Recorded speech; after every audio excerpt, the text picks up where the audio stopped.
So this conference, as you're aware, was entitled Population and Climate Change, and we subtitled it as the defining relationship of the 21st century. And as has become very clear from all your excellent presentations, this was hardly an exaggeration.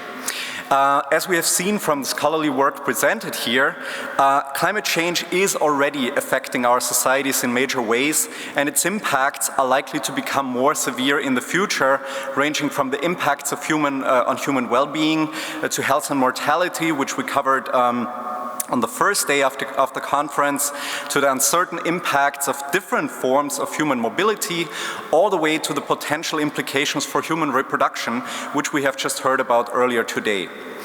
We have spoken at great lengths about the impact of human populations on the environment, but the conference was certainly more heavily focused on the reverse impact from climate change on human populations. We have heard about the odds of suffering from those climate impacts not nearly being equally distributed, and that human vulnerabilities across the globe differ vastly, both in space but also across socioeconomic strata, by age, by gender, and other important individual level characteristics. But while we got a lot of negative messaging going on in our sub-discipline of demography, it is certainly not all just doom and gloom. We have heard from Chris Ebai that mitigation could pay for itself through its cost savings potential in the health sector. We've heard from Leeuwen about the mitigation potential that rests in urbanization, especially if we manage to decouple development from energy consumption. And we have heard about success stories in adaptation. 3 years ago in 2019, at the last on-site version of this conference, Andrew Clark, who was wrapping up the conference back then, asked the question, do people get used to climate change maybe? And back then the topic was well-being. And so he was asking the question if maybe our well-being will not even be affected that heavily if we just get used to warmer temperatures. And what we did see, for example, in the presentation from our Spanish colleagues, is that people might indeed find better ways of coping with excessive heat today compared to a couple of decades ago. So that is definitely good news, but we must not forget that all adaptation has its limits, and those limits to adaptation exist in all of the domains I have just mentioned. Yeah?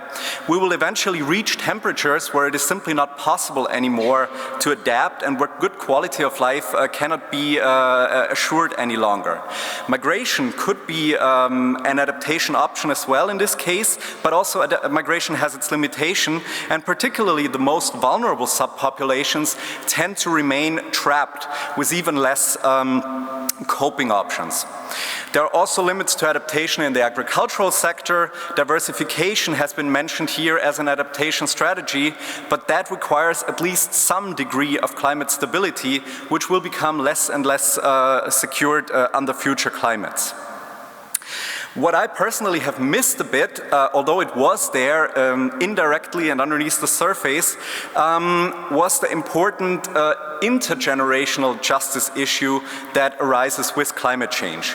The panel discussion yesterday evening brought up justice considerations among the contemporaries, those people living today in this world, and we have spoken about the debt of the polluters in the, let's say, global north relative to the suffering populations in the global south. But we are also highly indebting ourselves with the future generations. Climate change certainly poses big threats to the elderly. Just think about the heat wave work conducted by our colleagues from Moscow. However, from the very beginning of this conference, starting with Liliana's presentation, we have seen that future generations are potentially affected already in the womb, with strong evidence suggesting that excessive heat exposure during pregnancy can lead to preterm births as well as low birth weight, which is disadvantaging these future generations already from the start. And as Tamás has showed us in his work from Hungary, this can even go as far as pregnancy loss, and as he predicts, this is becoming more likely under future climates. Another point where this came up, this intergenerational justice issue was Francesca's talk, where she was alerting us to the potential risk of an increase in child marriage in response to the increased insecurity resulting from climate change. Imagine what that means for this generation of women and girls whose life choices are severely curtailed from a very early age on. If we then sync that together with the results presented by Maya yesterday, these child brides will likely be under increased risk of intimate partner violence as well in response to climate change, given their low level of empowerment. So there is still plenty of work to be done for us, both as concerned activist citizens, but also as population scientists. One thing that came out from yesterday's panel discussion is that in order to accomplish the socio-ecological transition, we need both the top-down system change, as it was called, and the bottom-up individual level change. Always bearing in mind what Catherine said earlier today, that we cannot place the burden on individual groups of people, for example, young women that are confronted with the expectation of having to adopt contraception, as the rest of us can just go on with business as usual practices. As demographers, we are very well placed to help with both types of changes that are needed. As Tomasz pointed out yesterday, our research results can on the one hand inform and improve top-down decision-making, both in governments as well as big corporations, which is important because money isn't lying in the streets these days, and we should use our scarce resources wisely.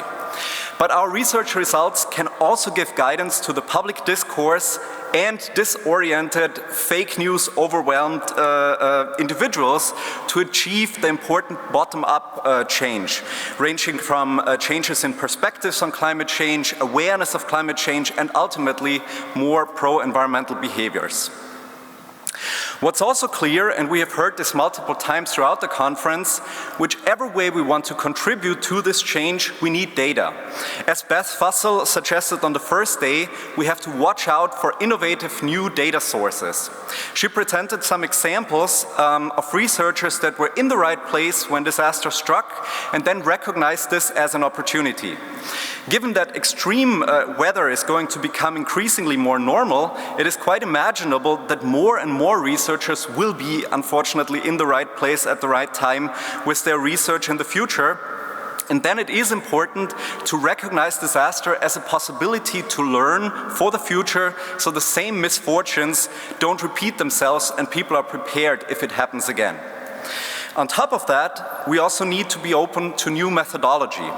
As more data becomes available and the data becomes more sophisticated, we need to equip ourselves with the models that can properly account for the complexity of the new data. We have heard repeatedly that climate impacts can be very local and that timescales matter. For example, when thinking about the health consequences of excessive heat or cold that cannot happen on the same day, but sometimes several days later. And Roman, for example, has also mentioned the delayed mental health implications of natural disasters. And we need to make sure that we model these spatial-temporal dimensions correctly. But to bring this to an end, while climate change was still a marginal topic in demography just a decade ago, it has now really gained momentum in our field, and I would hope that together we can keep up that momentum for the benefit of both the current and future societies.